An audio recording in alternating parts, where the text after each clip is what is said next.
Jesus foi uma pessoa de oração frequente, persistente e prevalente. A era da oração era uma parte indispensável de tudo que ele era, sendo a fonte de sua vida espiritual, crescimento e poder espiritual. Em Mateus 26:41, ele instou a seus discípulos a vigiar e orar para que não cedessem à tentação. Houve pelo menos 2 momentos na vida de Jesus em que sua oração se destacou acima de todos os outros momentos. Um deles foi no jardim do Getsemane, quando Jesus enfrentou a realidade da cruz. Seus discípulos, embora exaustos, foram deixados para descansar, enquanto ele, Jesus, foi mais fundo no jardim e orou intensamente, a ponto de suar gotas de sangue. Mateus 26:36-44, Lucas 22:44. A segunda oração de importância monumental ocorreu durante as horas extraordinariamente sombrias que ele passou na cruz. Apesar da intensa agonia da crucificação, o coração de Jesus se voltou para seus algozes, e ele orou em favor deles, dizendo: Pai, perdoa-lhes, pois não sabem o que estão fazendo. Lucas 23:34. Não há dúvida de que Nosso Senhor era um homem de oração. Quando e onde Jesus orava? Sua oração era persistente e profunda. Nem sempre era conveniente para uma oração eficaz, o que exigia compromisso com tempo e lugar.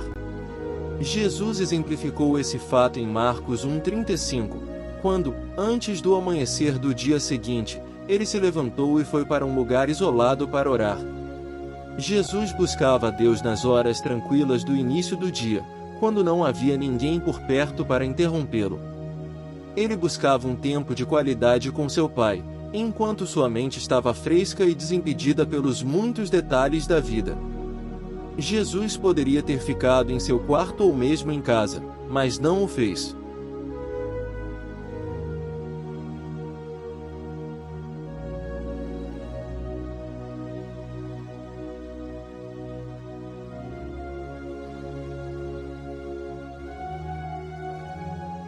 Mesmo vindo do Pai, Jesus sabia que sua força estava na oração. Se Jesus queria orar, quanto mais nós deveríamos. Se ele encontrava tempo de qualidade para orar, quanto mais deveríamos nós. E se ele considerava necessário ficar longe dos outros enquanto orava, não deveríamos nós? A oração é o combustível que alimenta o espírito do homem. Se nosso espírito não for reabastecido por orações frequentes, ele se esgotará e chegará a uma parada. Cristo também passou noites inteiras em oração, Lucas 6:12. Jesus passava essas noites em oração apresentando diante do Pai as necessidades dos pecadores e sofredores. Deus fará o mesmo por qualquer pessoa que se importe o suficiente para sacrificar algumas horas de sono para um encontro com o Todo-Poderoso. A Igreja hoje precisa renascer para a tarefa de alcançar esta geração para Deus. Precisamos buscar a Deus, aprender a buscá-lo com todo o nosso coração. Precisamos de momentos de oração solitária, 1000 vezes mais do que Jesus precisou. Jesus localizou o padrão de oração para nós, mostrando-nos como viver, adorar e orar. Se quisermos ter sucesso em nossas vidas, devemos seguir o exemplo do nosso Senhor. Jesus disse em Lucas 18:1 que deveríamos orar sempre e nunca desanimar. A oração não ocupava um segundo lugar na vida de Jesus. Mesmo sendo filho de Deus, a oração sempre ocupava o primeiro lugar em sua vida. A oração tinha prioridade número 1 para ele. Deve ter a mesma prioridade em nossa vida. Sejamos honestos, a maioria de nós ora se tiver tempo, se o bebê não estiver chorando ou se não tivermos outras coisas para fazer. No entanto, a oração deve ser eficaz em cada uma de nossas vidas, como Deus pretendia que fosse. Quando Jesus ia ao topo da montanha para orar, ele estava lá com um único propósito.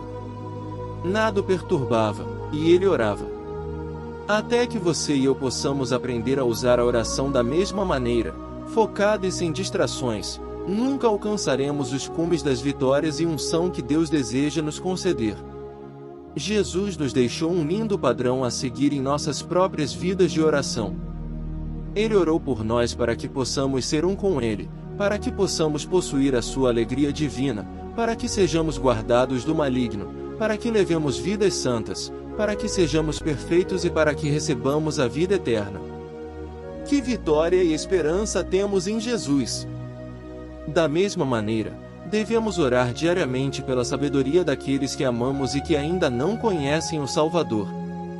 Que possamos ser fortalecidos pela oração persistente, profunda e poderosa, assim como Jesus nos ensinou.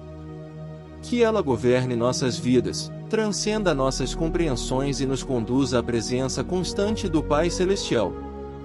Se hoje você sentir o desejo de ter um encontro transformador com Cristo, iniciando uma nova fase de sua vida, ou se quiser renovar seu compromisso por ter se distanciado dos caminhos por algum motivo, convido você amorosamente a aceitar Cristo.